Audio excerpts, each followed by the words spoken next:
Assalamualaikum warahmatullahi wabarakatuh. Nama saya Sonia Data Lavenia, NIM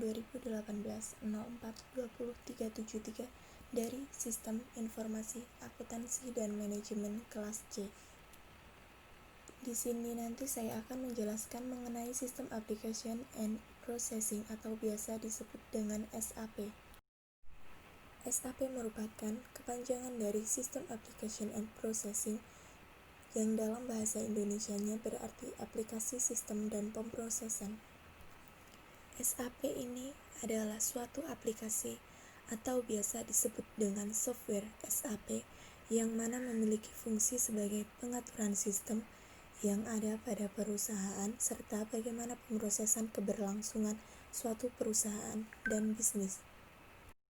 SAP juga membantu hal yang berkaitan dengan operasional perusahaan terintegrasi dalam satu software, sehingga pengaturannya juga akan lebih mudah dibandingkan dengan menggunakan cara yang manual. SAP merupakan salah satu aplikasi ERP. ERP sendiri ini merupakan singkatan dari Enterprise Resource Planning, sedangkan ERP SAP merupakan suatu sistem integrasi yang ditunjukkan untuk mendukung semua kegiatan yang berhubungan dengan operasional perusahaan. ERP sendiri bertugas untuk mengintegrasikan semua yang berhubungan dengan perusahaan dengan mudah dan cepat sehingga bisa dilakukan suatu kerjasama yang baik dan benar. Dengan adanya kerjasama yang benar dan juga efektif, maka akan menghasilkan suatu hasil yang lebih baik dan bisa memajukan perusahaan dengan cepat. Selanjutnya mengenai penggunaan SAP. SAP di Indonesia pertama kali digunakan untuk perusahaan manufacturing yang dilakukan sekitar tahun 1990.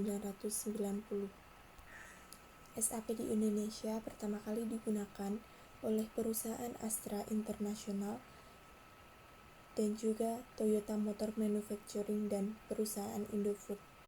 Dengan adanya perusahaan besar yang telah menggunakan SAP, maka perusahaan-perusahaan kecil, menengah, dan perusahaan besar lainnya menjadi mengikut jejak mereka yang menggunakan SAP terlebih dahulu. Perusahaan masa kini menjadi semakin sadar dengan pentingnya SAP dalam mengelola perusahaan, apalagi dengan perusahaan yang sudah besar. Dengan adanya perusahaan-perusahaan besar, tentu saja permasalahan perusahaan akan semakin beragam dan juga semakin meningkat. Maka SAP telah menjadi salah satu alat yang digunakan oleh perusahaan Indonesia dari mulai perusahaan kecil hingga perusahaan-perusahaan besar. Selanjutnya mengenai keuntungan penggunaan dari SAP. Di sini saya akan menjelaskan dua keuntungan dari penggunaan SAP. Yang pertama adalah real-time processing dan yang kedua adalah transparan data. Untuk yang pertama, real-time processing. Dalam penggunaannya, SAP Business One bisa memberikan real-time processing yang mana semua proses bisa dilakukan secara langsung dan di mana saja. Maka dari itu, SAP itu terintegrasi jika ada suatu perubahan dalam satu modul, maka modul yang lainnya pun akan ikut berubah secara otomatis. Dengan perubahan tersebut, sehingga prosesnya bisa langsung dilihat pada waktu itu tanpa harus menunggu beberapa waktu lagi untuk melihat hasil selanjutnya. Namun, penggantian secara otomatis yang dilakukan SAP ini harus memenuhi syarat yang mana dalam penggunaan sumber datanya harus satu kesatuan atau menggunakan sumber data yang sama. Jika tidak, maka akan percuma saja karena tidak akan berefek apapun.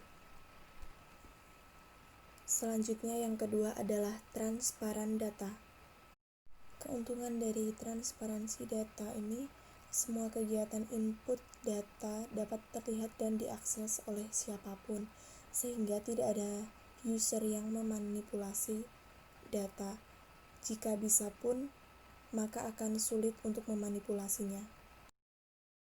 Keuntungan menjadi ahli SAP. Di sini terdapat 3 keuntungan menjadi ahli SAP. Yang pertama adalah selalu dibutuhkan, yang kedua berpenghasilan yang cukup tinggi, yang ketiga memiliki kedudukan yang cukup tinggi. Penjelasan yang pertama, selalu dibutuhkan.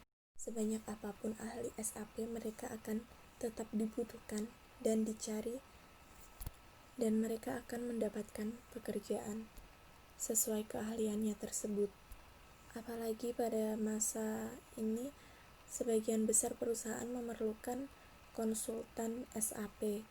Nah, hal tersebut tentunya sangat menguntungkan bagi para konsultan, karena tidak semua orang bisa menggunakan aplikasi ERP tersebut. Karena itu, sangatlah penting dan selalu dibutuhkan. Yang kedua adalah berpenghasilan yang cukup tinggi. Untuk menjadi ahli SAP ini, tidak semua orang bisa melakukannya. Bukan hanya orang yang tahu, tetapi mereka merupakan orang yang bisa mengimplementasikannya. Nah, sebab itu, ahli SAP mendapatkan penghasilan yang cukup tinggi. Dari segi finansial, seorang ahli SAP tidak akan kekurangan. Yang terakhir, memiliki kedudukan yang cukup tinggi. Dalam suatu perusahaan, seorang konsultan yang memiliki kedudukan atau posisi yang cukup tinggi. Hal ini bukan tanpa alasan, karena mengingat pentingnya dan sedikitnya orang yang mengetahui cara membuat modul tersebut. Kesimpulannya, SAP atau System Application and Processing merupakan salah satu aplikasi yang sering dianggap sebagai aplikasi akuntansi, akan tetapi sebenarnya adalah sebuah aplikasi yang lebih kompleks yang mana digunakan oleh para pemilik perusahaan untuk melakukan suatu integrasi bisnis yang tentu saja akan sangat rumit jika dilakukan secara manual. Nah, mungkin itu saja yang dapat saya sampaikan, kurang lebihnya saya mohon maaf yang sebesar-besarnya. Wassalamualaikum warahmatullahi wabarakatuh.